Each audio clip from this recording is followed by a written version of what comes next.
Energia, transferência de energia e análise geral da energia.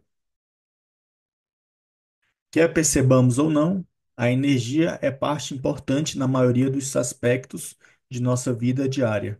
A qualidade de vida e até mesmo sua manutenção dependem da disponibilidade de energia. Portanto, é importante que tenhamos uma boa compreensão das fontes de energia, da conversão entre suas diversas formas e das ramificações dessas conversões.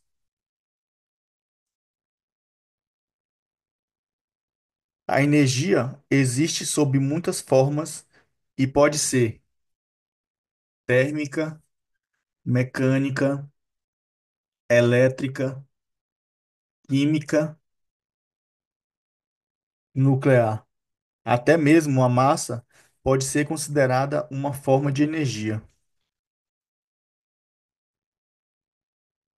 Ela pode ser transferida para ou de um sistema fechado, uma massa fixa de duas formas distintas: calor e trabalho. Para volumes de controle, energia também pode ser transferida por meio de um fluxo de massa.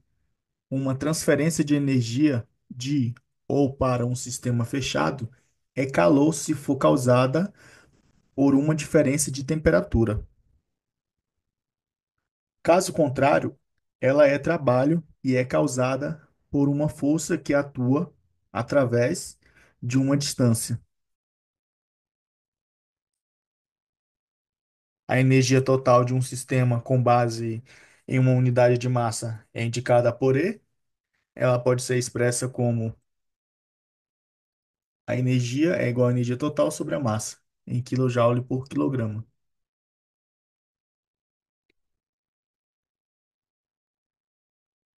A termodinâmica nada afirma sobre o valor absoluto da energia total. Ela trata apenas da variação da energia total, que é o mais importante para os problemas de engenharia. Assim, é possível atribuir um valor zero à energia total de um sistema em algum ponto de referência conveniente. A variação da energia total de um sistema não depende do ponto de referência escolhido, certo? A diminuição da energia potencial de uma pedra em queda livre, por exemplo, só depende da diferença de altura e não do referencial escolhido. Em análise, termodinâmica, normalmente é útil considerar as diversas formas de energia que constituem, a energia total de um sistema em dois grupos: macroscópico e microscópico. As formas macroscópicas de energia são aquelas que um sistema possui como um todo com relação a algum referencial externo, como as energias cinética e potencial. As formas microscópicas de energia são aquelas relacionadas à estrutura molecular de um sistema e ao grau de atividade molecular e são independentes de referenciais externos. A soma de todas as formas microscópicas de energia é chamada de energia interna de um sistema e é indicada por U.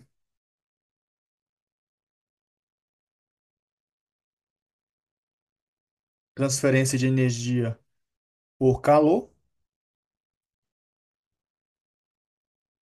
É importante diferenciar essas duas formas de energia e, por isso, ambas são discutidas para que se forme uma base sólida para o desenvolvimento das leis da termodinâmica.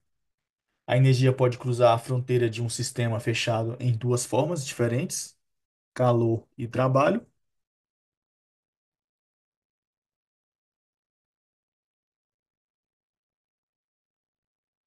Nossa experiência mostra que uma lata de refrigerante gelado deixado sobre uma mesa se aquece após um certo tempo, da mesma forma que uma batata assada colocada sobre a mesa se esfria.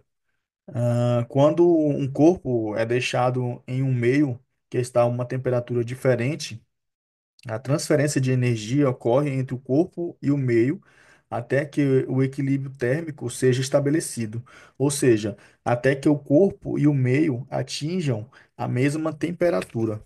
A direção da transferência de energia sempre é do corpo com temperatura mais alta para aquele com temperatura mais baixa.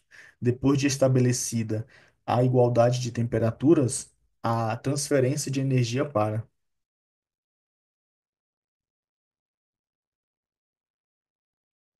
E o calor é definido como a forma de energia transferida entre dois sistemas, ou entre um sistema e sua vizinhança, em virtude da diferença de temperaturas, ou seja, uma interação de energia só é calor se ocorrer devido a uma diferença de temperatura.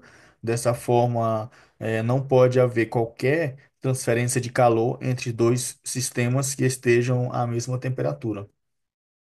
Transferida sobre a forma de calor, várias frases de uso corrente hoje, como fluxo de calor, adição de calor, rejeição de calor, absorção de calor, remoção de calor, ganho de calor, perda de calor, armazenamento de calor, geração de calor, calor de reação, liberação de calor, calor específico, calor sensível, calor latente, calor perdido, calor do corpo, calor do processo, sumidouro de calor e fonte de calor não são consistentes com o significado termodinâmico rigoroso do termo calor, o qual limita seu uso à transferência da energia térmica durante um processo. Entretanto, essas expressões estão profundamente enraizadas em em nosso vocabulário, sendo utilizadas por leigos e cientistas sem causar nenhum mal-entendido, já que, em geral, são interpretadas adequadamente e não literalmente. Além disso, não existe nenhuma alternativa aceitável para algumas dessas expressões.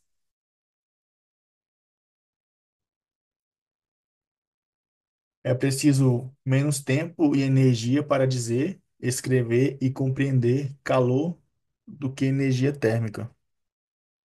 A transferência de calor para um sistema também é chamado de adição ou fornecimento de calor, e a transferência de calor para fora de um sistema é chamado de rejeição de calor.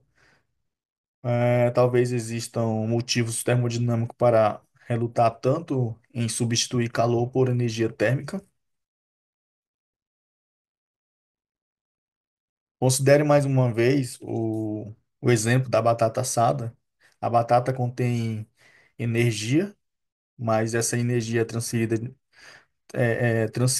transferência de calor, e apenas quando ela passa através da casca da batata, ou seja, seria essa região aí demarcada, seria a fronteira do sistema, para alcançar o ar, e depois que está na vizinhança, o calor transferido torna-se parte da energia interna dessa vizinhança. Assim, em termodinâmica, o termo calor simplesmente significa uma transferência de calor. Um processo durante o qual não há transferência de calor é chamado de processo adiabático. A palavra adiabática vem do grego adiabatos, que significa intransponível.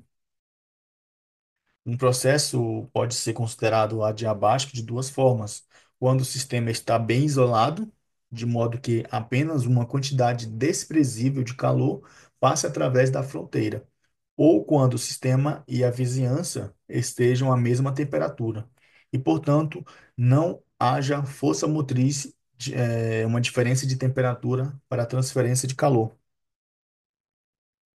Lembrando que um processo adiabático não deve ser confundido com um processo isotérmico. Embora não exista transferência de calor durante um processo adiabático, o conteúdo de energia e, consequentemente, a temperatura de um sistema ainda pode ser alterada por outros meios, como o próprio trabalho. Durante um processo adiabático, um sistema não troca calor com sua vizinhança, ou seja, calor é igual a zero.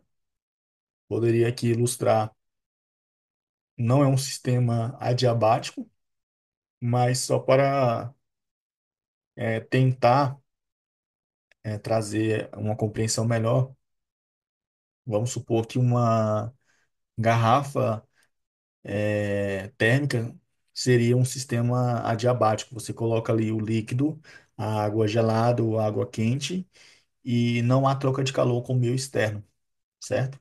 A água gelada vai permanecer sempre gelada, né? Um exemplo aqui hipotético que não é a realidade. E uma água quente colocada nessa garrafa também vai permanecer sempre quente. Só que não é isso que acontece de fato. Com o tempo a água gelada vai ganhando calor e a água quente com o tempo vai cedendo calor para o meio externo, no qual ela se encontra. Só para ilustrar. Mas sabemos que há troca de calor ali. O sistema diabático não troca calor de fato com o ambiente externo. Transferência de energia por trabalho. O trabalho, assim como o calor, é uma interação de energia entre um sistema e sua vizinhança. E, como já foi mencionado, a energia pode atravessar a fronteira de um sistema fechado na forma de calor ou de trabalho. Assim, se a energia que cruza a fronteira de um sistema fechado não é calor, ela deve ser trabalho.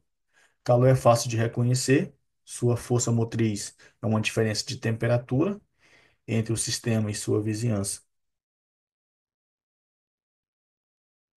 Podemos simplesmente dizer que o trabalho é uma interação de energia que não é causada por uma diferença de temperatura entre um sistema e sua vizinhança. Mais especificamente, o trabalho é a transferência de energia associada a uma força que age ao longo de uma distância. Um pistão em ascensão, um eixo em rotação e um fio elétrico que atravessa as fronteiras de um sistema estão associados a interações de trabalho. O que é trabalho está relacionado com o consumo, né, a transferência de energia para realizar o movimento, é a força aplicada em um certo deslocamento. O trabalho pode ser positivo ou negativo. Trabalho maior que zero seria um trabalho positivo, trabalho realizado pelo sistema, ou seja, um fluido ali é, realizando o trabalho, um trabalho de expansão, por assim dizer, está deslocando o êmbolo ali do pistão, por exemplo. Seria um trabalho maior que zero. Um trabalho menor que zero, um trabalho negativo, trabalho sofrido pelo sistema, seria uma força externa agindo sobre esse fluido, né? Um processo ali de compressão. Calor e trabalho são grandezas direcionais e, portanto, uma descrição completa das interações de calor e trabalho exige a especificação de magnitude e direção. Uma forma de trazer isso é adotar uma convenção de sinais.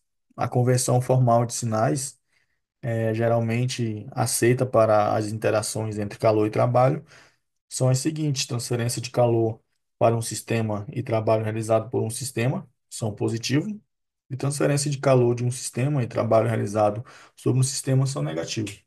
O trabalho realizado por unidade de tempo é chamado de potência e é indicado por W. E a unidade de potência é kJ por segundo ou quilowatts,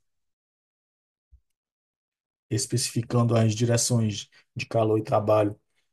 Temos aqui um sistema, calor que entra e calor que sai, e trabalho que entra, trabalho que sai.